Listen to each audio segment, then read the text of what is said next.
نحمده ونصلي ونسلم على رسوله النبي الأمين الكريم أما بعد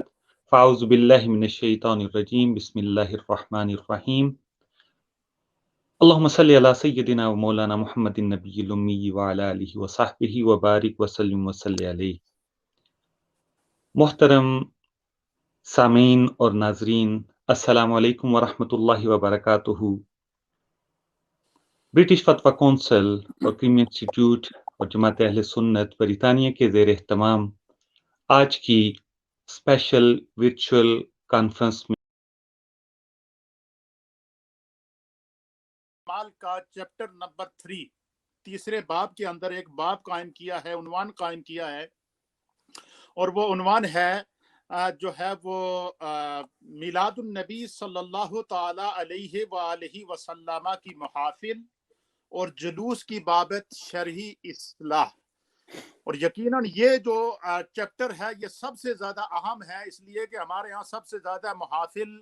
کا نبی پاک کی محبت میں اہتمام کیا جاتا ہے، اس کے اوپر باقاعدہ پوری تیاری اور اہتمام ہوتا ہے، اور یہ بہت ضروری ہے، اور عوام کا اس طرف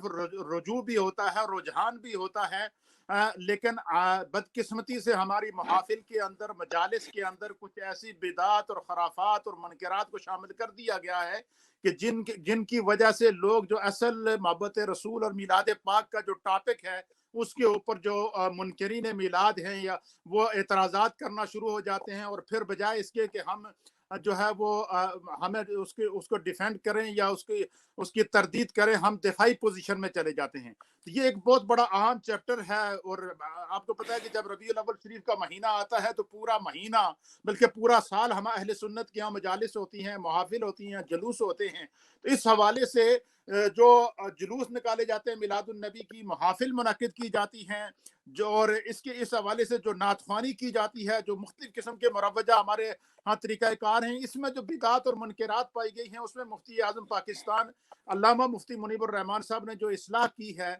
وہ کیا ہے، اور اس میں کیا کیا ابواب قائم کیے ہیں، کن کن کمزوریوں کی نشاندہی کی ہے، اور کن کن بدعات اور منکرات کا اپنے کلا کما کر کے جو ہے وہ علماء کو ان کی ذمہ داریاں یاد دلائی ہیں، اور ساتھ ساتھ جو ہے وہ عوام کو بتایا ہے کہ ہمیں اپنی مجالس کو ان چیزوں سے جو ہے دور رکھ کے اپنی مجالس کی روحانیت کو بحال کرنا ہے۔ اس حوالے سے حضرت علامہ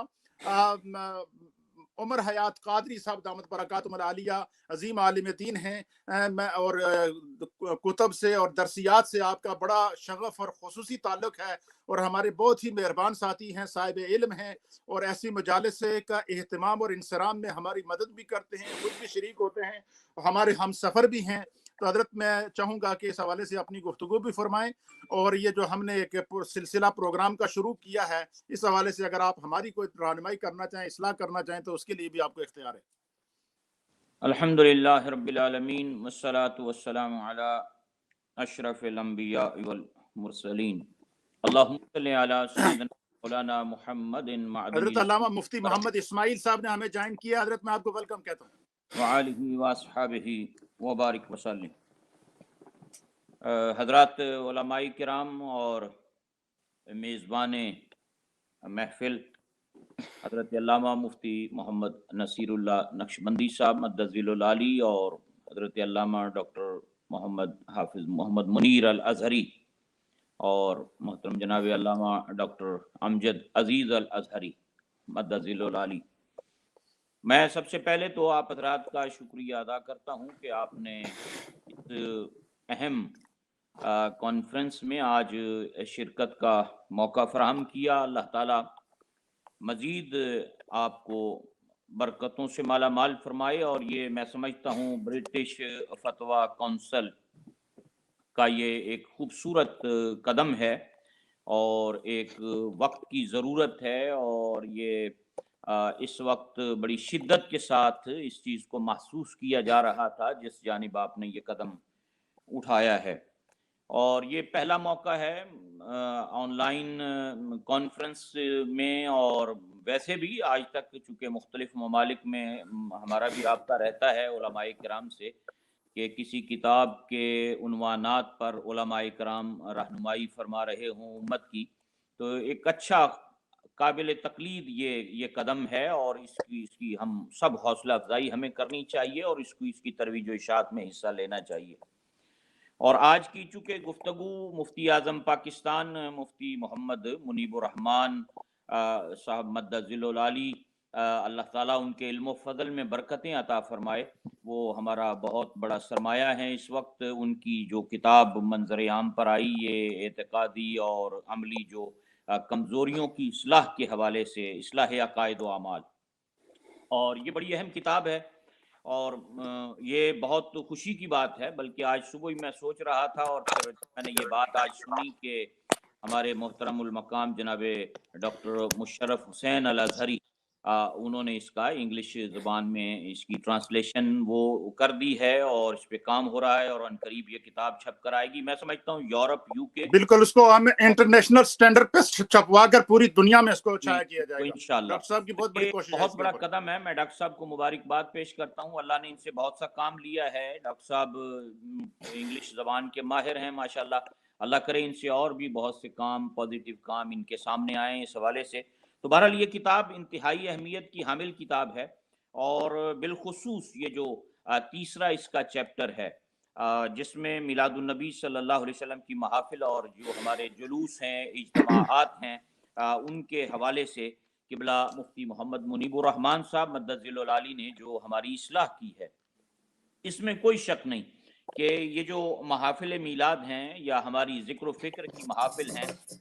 اسلام کی تبلیغ اور اس کی تربیت میں اگرچہ سینکڑوں تحریکی جو عناصر ہیں وہ اپنا کردار ادا کرتے ہیں، مگر جو افادیت اور اہمیت ذکر و فکر کی مجالس کی ہے، جو نعت اور مناقب کی جو محافل کی ہے، اور جو وعظ اور تذکیر کے اجتماعات کو جو اہمیت حاصل ہے، وہ کسی دوسرے طبقے کے حصے میں حاصل نہیں ہے، کسی دوسرے طبقے کے حصے میں نہیں آئی۔ اور سبحان ہمارے اسلاف نے، ہمارے بزرگوں نے یہ محافل اس لیے شروع کی تھی کہ ان کے ذریعے مخلوق خدا کا بندگی کا رشتہ اللہ کی ذات سے مضبوط ہو۔ ہمارے واہ، اسلاف نے یہ محافل اس لیے شروع کی تھی کہ ان کے ذریعے امتی کا کمزور رشتہ محبت کا، اطاعت کا، اتباع کا آقا کریم علیہ السلام کی ذات سے مضبوط ہو۔ ان سبحان محافل اللہ۔ کے ذریعے فکر آخرت پیدا ہو، ان محافل کے ذریعے رجوع القرآن حاصل ہو، ان محافل کے ذریعے خدمت انسانیت کا جذبہ بیدار ہو۔ لیکن بدقسمتی ہے کہ کچھ عرصہ سے بہت سی خرافات، بہت سی بدعات وہ ان محافل میں در آئیں، اور ہم اس سب علماء کرام بالخصوص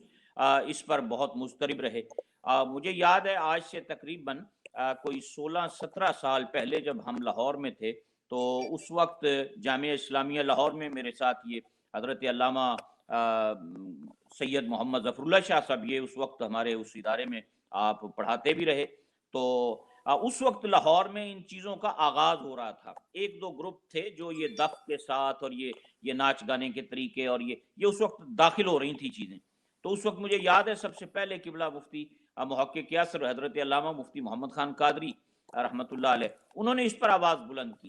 اور انہوں نے اس پر بہت سبحان کچھ، اللہ۔ اور اس وقت وہ تنہا بولنے والے تھے، لیکن بعد میں یہ چیزیں اس قدر تیزی کے ساتھ پھیلیں محافل کے اندر، مجالس کے اندر، کہ دیکھتے ہی دیکھتے ہر شخص مضطرب ہو گیا، اور علماء کرام جا بجا اپنی محافل میں، میٹنگز میں، اجلاسوں میں ہم سب مل کر اس پر گفتگو کرتے رہے کہ بھئی یہ ہو رہا ہے، اب یہ ہو رہا ہے، یہ ہو رہا ہے۔ یہ ساری چیزیں ہمارے سامنے دیکھتے ہی دیکھتے محافل کے اندر شامل ہو گئیں۔ میں سمجھتا جی ہوں ہاں، کہ یہ اس وقت جو بدعات اور جو رسومات اور جو خلاف شریعت چیزیں ہمارے ہاں محافل کے اندر شامل ہوئیں، ان پر قبلہ مفتی محمد منیب الرحمان صاحب مدد ذل العالی نے کلمہ حق بلند کیا ہے، اور یہ انہی کو جچتا ہے، انہی کا حق تھا، کیونکہ وہ اس وقت اہل سنت کی بزرگ شخصیت ہیں، بڑی شخصیت ہیں، وہ ہمارے مفتی اعظم ہیں اس وقت اہل سنت کی، اور اللہ نے ایک مقام اور مرتبہ ان کو عطا کیا ہے۔ اللہ ان کو اس کی جزائے خیر دے کہ جو چیزیں ہماری مجالس کی ناپسندیدہ جو روایات تھیں، اور ان کو کوئی روکنے والا نہیں تھا، جی، انفرادی طور پر ہم میں سے ہر شخص اس پر آواز بلند کرتا رہا اپنے اپنے دائرہ کار کے اندر، اور کیونکہ یہ لوگ اتنا، اب یہ پانی ہمارے سر سے گزر چکا تھا، یعنی اس وقت جو پوزیشن ہو گئی ہے، برطانیہ کی سچویشن، یورپ کی سچویشن ابھی قدرے مختلف ہے کہ یہاں علماء کا ہولڈ ہے، اور یہاں جی علماء مجالس اور محافل کے اندر ان کی ابھی جو ہے نا وہ ایک بڑی احترام ہے اور لوگ ان کی بات کو سنتے ہیں، جبکہ پاکستان اور باہر کے ممالک میں، ہندوستان وغیرہ میں جب ہم دیکھتے ہیں تو اس حوالے سے بہت سی چیزیں وہاں تو اس قدر یہ چیزیں در آئی ہیں کہ اب کوئی بات کرنے والا بھی علماء جو ہیں وہ بھی بات کرنے سے تھوڑا ہچکچاتے ہیں کہ بھی کس انداز میں بات کی جائے۔ بہرحال قبلہ مفتی صاحب نے اس حوالے سے بہت خوبصورت انداز میں یہاں پر یہ بات کی ہے، اور میں سمجھتا ہوں کہ یہ جلسے جلوسوں کے حوالے سے ایک تو ہمیں ہماری جو قوم ہے، ہمارے جو لوگ ہیں، ان کو اس بات کا علم بھی ہونا چاہیے کہ ان کی حیثیت کتنی ہے۔ یقیناً ان سے عشق رسول کی سوغات نصیب ہوتی ہے، عمل کا جذبہ بیدار ہوتا ہے، عقائد درست ہوتے ہیں، لیکن مفتی صاحب نے بہت خوبصورت اس پر کلام کرتے ہوئے اس کتاب میں جو تیسرا یہ چیپٹر ہے اس میں انہوں نے بہت اچھے انداز میں یہ چیز بیان فرمائی کہ اپنی اصل کے اعتبار سے نہ ضروریات دین سے ہیں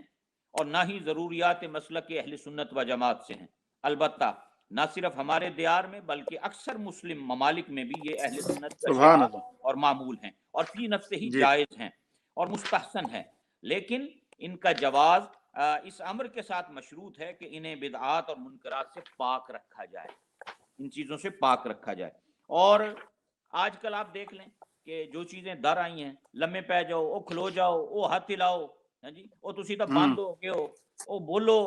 او جڑا سنی ہے وہ بولے، او جڑا عاشق ہے بولے، طنز کرنا، طنز کے تیر چلانا اور پھر لوگوں کو نچانا اور جموانا اور پتہ نہیں کیا کیا بھی ہونا، لمے پہ جاؤ تے کھلو جاؤ تے پہ جاؤ، یہ ساری چیزیں، اور پھر جس انداز سے نوٹوں کو نشاور کرنا، اور پھر وہ یہ سب کچھ محافل کے اندر ہمارے سامنے چیزیں وہ آ گئی ہیں۔ اور واقعی ابھی مجھ سے پہلے حضرت علامہ مصباح المالک صاحب گفتگو فرما رہے تھے، انہوں نے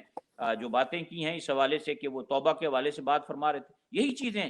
کہ وہ ساری رات قوم ہماری آتی ہے، بیٹھتی ہے، جس طرح آتی ہے اسی طرح اٹھ کر چلی جاتی ہے، کوئی پوچھنے والا نہیں، سبحان اور علماء کے بیانات اس میں نہیں ہوتے، حالانکہ یہ تعلیم و تربیت کا ذریعہ تھی محافل، عقائد و اعمال کا ذریعہ تھی یہ محافل، لیکن اس کا رنگ ہی کچھ اور بن گیا، اور یہ کہ ایک منٹ میں ہم جنت کی ٹکٹ دے دیتے ہیں اور جنت کا ٹکٹ دے کر بندے کو رخصت کر دیتے ہیں کہ بھی ٹھیک ہے۔ جو ہمارے جاہل نعت خوانوں کے ہاتھ یہ چیزیں چڑھ گئی ہیں، اور اس پر علماء کرام کو میں سمجھتا ہوں آواز بلند کرنی چاہیے، ڈٹ کر بولنا چاہیے، اور اس بغیر بلا خوف و خطر بولنا چاہیے۔ اور جی حضرت، اس میں میں یہ بھی چاہوں گا کہ اس طرف بھی آپ تھوڑا تبصرہ فرما دیں۔ اس میں مفتی صاحب نے جو ابواب قائم کیے ہیں کہ مروجہ نعت خوانی کی اصلاح، ذکر الہی کو بگاڑ کر موسیقی کی جگہ استعمال کرنا، اور مختلف فی ہے مسائل کے اندر جو ہے وہ فریق کی تصفیق کرنا، اور اسی طریقے سے جو ہے وہ میلاد النبی کے جلوس کے حوالے سے، یہ ساری چیزیں جو ہے انہوں نے اس کے اندر نقل کر کے ہر ایک کی اصلاح کی ہے۔ ہاں، ہر ایک کی جتنی قباحتیں ہیں، اب چونکہ یہاں مختصر وقت میں وہ تمام چیزیں بیان تو نہیں ہو سکتی جو مروجہ یہ نعت خوانی کی اصلاح کے حوالے سے بات کی، یہ جی بہت خوبصورت آپ نے ایک لکھا یہاں پر، میں ایک جو ہے وہ عرض بھی کر دیتا ہوں کہ نعت یا کلام سننے کا اصل جو مقصد ہے وہ اللہ تعالیٰ اور اس کے حبیب کریم علیہ السلام کی محبت ہے، نفس کی اصلاح ہے، اور اللہ تعالیٰ اور اس کے رسول کی محبت پر مبنی اطاعت اور اتباع کا حصول ہونا چاہیے۔ جی ہاں جی، اور پھر آگے فرماتے ہیں اس مقاصد خیر کے لیے کلام کا خلاف شرع امور سے پاک ہونا بھی ضروری ہے، اور محفل کا مرد و زن کے اختلاط سے پاک ہونا، یہ دف اور ڈھول اور ان چیزوں سے پاک ہونا بھی ضروری، اور پیسے کے لالچ کے بغیر بھی، اور بالخصوص یہاں یہ جو آپ نے ایک حوالہ نقل فرمایا عالم اسلام کی عظیم روحانی شخصیت حضرت سیدی داتا گنج بخش علی حجویری رحمۃ اللہ تعالی علیہ کا، کہ آپ نے فرمایا کہ جاہلوں نے کلام کے ظاہر کو اختیار کر لیا ہے اور اس کے باطن اور اصل مقصد کو چھوڑ کر خود بھی ہلاک ہوئے ہیں اور سامعین کو بھی ہلاک کیا۔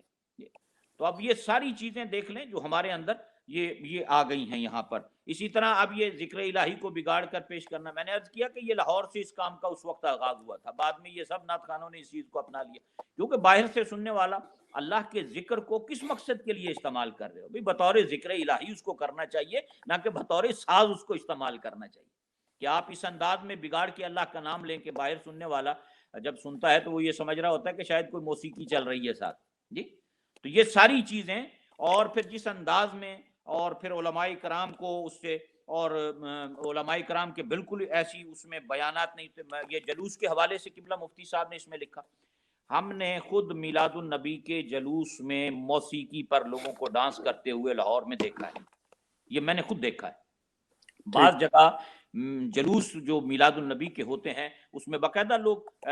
گانے لگے ہوئے ہوتے ہیں اور ڈانس کر رہے ہوتے ہیں، سٹیج بنائے جاتے ہیں باقاعدہ. ایسی بے شمار چیزیں ہیں جو آج آ گئیں جس کی وجہ سے آج اغیار ہم پر انگلیاں اٹھا رہے ہیں. تو میں سمجھتا ہوں کہ یہ قبلہ مفتی صاحب مدذل العالی دوسرا اس میں یہ بھی حضرت اس طرف بھی انہوں نے اشارہ دیا کہ جو میلاد النبی کے پروگرام اور جلوس اور اجتماعات ہوتے ہیں ان کا تعلق براہ راست ذات نبی سے ہوتا ہے، اور ہمارے کسی عمل کی وجہ سے کوئی اگر نبی پاک کی سب طرف انگلی اٹھائے گا تو یہ کتنا نازک مسئلہ ہے. بے شک یہ بہت ضروری بات ہے. اور یہ علماء کرام تشریف فرما ہیں یہاں پر، آپ ان سے ہماری رہنمائی فرماتے ہیں یہ کہ قاضی ایاز مالکی رحمۃ اللہ علیہ نے شفا شریف میں لکھا کہ جو آداب نبی پاک صلی اللہ علیہ وسلم کی حیات ظاہری میں آپ کی مجلس کے تھے وہی آداب آج ذکر رسول صلی اللہ علیہ وسلم کی مجالس کے ہیں. اللہ اکبر، انہی اللہ آداب کو اکبر، پیش سبحان نظر اللہ.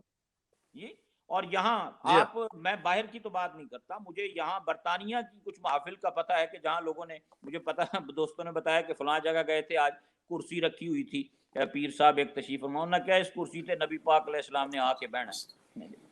یہ برطانیہ کی میں بات کر رہا ہوں. تو یہ یہاں بھی اس قسم کی لوگوں نے کرائے پہ بندے رکھے ہوئے ہیں تعریفیں کرنے والے، وہ نال کھلو کے کہنے بھی حضرت صاحب نے رہتی نبی کی میلاد کی محفل. لوگ آج کہتے ہیں ہمیں، وہ کہتے ہیں حضرت صاحب یہ میلاد کا پوسٹر لگا ہوا ہے دیکھیں، اس پر رسول اللہ کا نام چھوٹا لکھا ہوا ہے، پیر کا نام بڑا لکھا ہوا ہے. صاحبزادے کا نام بڑا ہے، مصطفیٰ کریم علیہ السلام کا نام چھوٹا ہے. نبی کے نام کے ساتھ القاب کم ہیں اور پیروں کے نام کے ساتھ القاب زیادہ ہیں. یہ ساری چیزیں ہمارے سامنے ہیں اس وقت. اگر آپ بات کریں تو وہ فوراً اہل سنت کے دائرے سے مفتی نکال کے باہر کھڑا کرتے جو مفتی من المفت ہیں. یہ بڑی بڑی چیزیں ہیں اور یہ بہت اہم ترین، کیونکہ دیکھیں اس وقت سب سے زیادہ جو ہے وہ علماء کرام کی ذمہ داری ہے کہ وہ ان مسائل پر فرمائیں اور ان مسائل پر وہ لوگوں کی رہنمائی بھی کریں. ہم نے بہت عرصہ پہلے، چند سال پہلے یہاں سے یہ ایک محافل میلاد کو مؤثر کس طرح بنایا جا سکتا ہے، یہ ایک رسالہ چند سال پہلے میں نے یہاں اس ملک میں تقسیم کیا تھا. بڑا 16-17 صفحے تھے اس کے. اس میں منتظمین کے لیے ہدایات تھیں، شرکاء کے لیے، علماء کے لیے، نقباء کے لیے، نعت خوانوں کے لیے، علماء کے لیے، اور پھر مثالی ایک جو محفل میلاد کا خاکہ ہے وہ بھی ہم نے اس میں وہ کیا. تو یہ آج ضرورت ہے. میں آخر میں یہ بات عرض کرنا چاہوں گا کہ ہمیں اس وقت اپنی عوام کی فکری جو تربیت ہے، جو رہنمائی ہے، اس کو کرنا ہوگا. اور اگر ممکن ہو تو اس کتاب کو ہمیں اپنے نمازیوں کو جمعہ میں یا ویسے ہفتہ وار درس کے اندر چیپٹر وائز عنوانات کے تحت اس کتاب میں سے پڑھ پڑھ کر لوگوں کی تربیت کرنی چاہیے. یہ جو 11 عنوانات ہیں اور پھر آگے اس میں چیپٹرز قائم کیے مفتی صاحب نے، یہ ہمیں ایک ایک چیز اپنے نمازیوں کو اس حوالے سے بتانی چاہیے. اور اس میں بہت اہم رول جو ہے وہ علماء کرام کے خطبہ جمعہ کا ہے. ہماری بدقسمتی یہ ہے کہ ہمارے ہاں خطبہ جمعہ تیاری کے ساتھ بہت کم ہوتا ہے. اللہ ماشاءاللہ آپ تو خیر پڑھے لکھے سارے علمی لوگ ہیں، وگرنہ عام طور پر ہمارے ہاں کتابیں پڑھنے کا رواج جو ہے نا علماء میں بھی بہت کم ہو گیا. وہ ایک صاحب ایک دن کہہ رہے تھے، انہوں نے کہا میں الحمدللہ 18 سال ہو گئے میں کتاب ہاتھ نہیں لایا. تو میں 18 سال پہلے جڑی تقریر شروع کی تھی سی نا ورافان اللہ کا ذکر رکھتے، وہ آج بھی چل رہی ہے. ہاں جی. تو یہ کتابیں پڑھنا اور پھر اس کو، اور میں یہ سمجھتا ہوں کہ حضرت قبلہ مفتی محمد منیب الرحمان صاحب ماشاءاللہ حضرت نے ہمیں جوائن بھی کر لیا. سبحان اللہ و بحمدہ. حضرات جیسا کہ آپ کے علم میں ہے کہ اس وقت ہمیں مفتی اعظم پاکستان، فقیہ ملت، استاذ العلماء اور یہ مشہور زمانہ کتاب اصلاح عقائد و اعمال کے مصنف حضرت علامہ مفتی اعظم پاکستان نے ہمیں جوائن کیا ہے، اور یہ ہماری خوش قسمتی ہے. قبلہ مفتی صاحب، ہم آپ کو آج کے اس پروگرام میں ویلکم کہتے ہیں. شکریہ. آپ سب حضرات کی خدمات عالیہ میں السلام علیکم ورحمۃ اللہ وبرکاتہ. وعلیکم السلام ورحمۃ اللہ وبرکاتہ. میں ابھی ایئرپورٹ سے بس گھر میں داخل ہوا ہوں، لاہور سے آیا ہوں. تو جی ارشاد. آپ تھوڑا سا ویلکم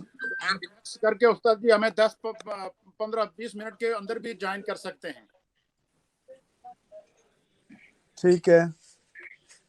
جی. جی حضرت تو میں علامہ ٹھیک ہے عمر ارشاد. حیات قادری صاحب. جی میں عرض یہ کر رہا تھا کہ یہ جو کتاب ہے قبلہ مفتی صاحب کی، اس کو ہفتہ وار یا جمعہ کے اجتماعات میں ہمیں اپنی عوام کو لفظاً لفظاً پڑھ کر سنانا چاہیے. جو چیزیں سبحان قبلہ مفتی صاحب نے اس میں بیان کی ہیں، ہمیں اللہ. جی اپنے خطبات جمعہ کا جو عنوانات ہیں وہ اس کے مطابق رکھنے چاہیے. جو 11 عنوانات چیپٹر ہیں، پھر آگے ان کی تفصیلات ہیں، ہمیں یہ عوام الناس تک اس کو لانا چاہیے اور انہیں بتانا چاہیے. میں سمجھتا ہوں کہ یہ قبلہ مفتی صاحب، اللہ آپ کے علم و فضل میں برکتیں عطا فرمائے، آپ نے حق ادا کیا ہے، ترجمانی کی ہے پوری امت کے علماء کی.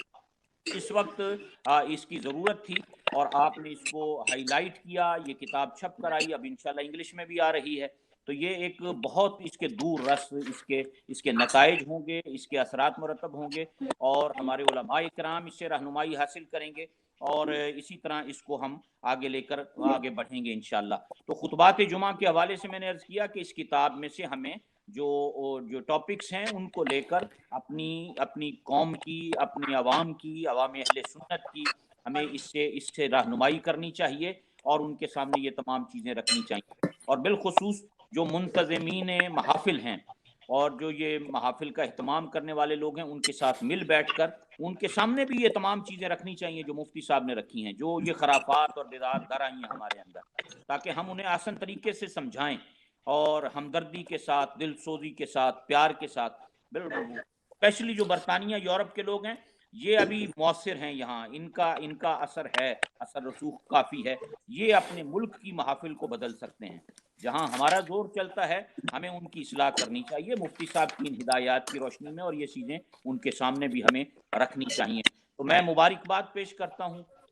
مفتی اعظم پاکستان استاذ العلماء حضرت علامہ پروفیسر مفتی محمد منیب الرحمان صاحب دامت برکاتہم العالیہ، جن کی یہ کتاب سامنے آئی. یہ پوری امت کی ترجمانی ہے، یہ پوری اہل سنت کے مشائخ اور علماء کی ترجمانی ہے، اور اللہ تعالیٰ ان کے قلم میں اور ان کی تحریروں میں، یقیناً اللہ نے مفتی صاحب کی تحریروں میں اثر رکھا ہے. آپ نے اس پر بہت کچھ کالمز کی صورت میں بھی لکھا اور اس کتاب میں بھی آیا، اور ویسے بھی آپ کی تحریریں ہم سب پڑھتے رہتے ہیں. اللہ نے ایک اثر رکھا ہے آپ کے قلم میں. اللہ اور زیادہ زور قلم عطا فرمائے، برکتیں عطا فرمائے، آپ کا سایہ تا دیر سلامت رکھے اہل سنت پر. اور جو چیزیں آپ نے بیان کی ہیں، ہمیں آپ کا دست و بازو بن کر ان تمام چیزوں کو پھیلانے کی، اس کی نشر و اشاعت کرنے کی اور آگے لے کر بڑھنے کی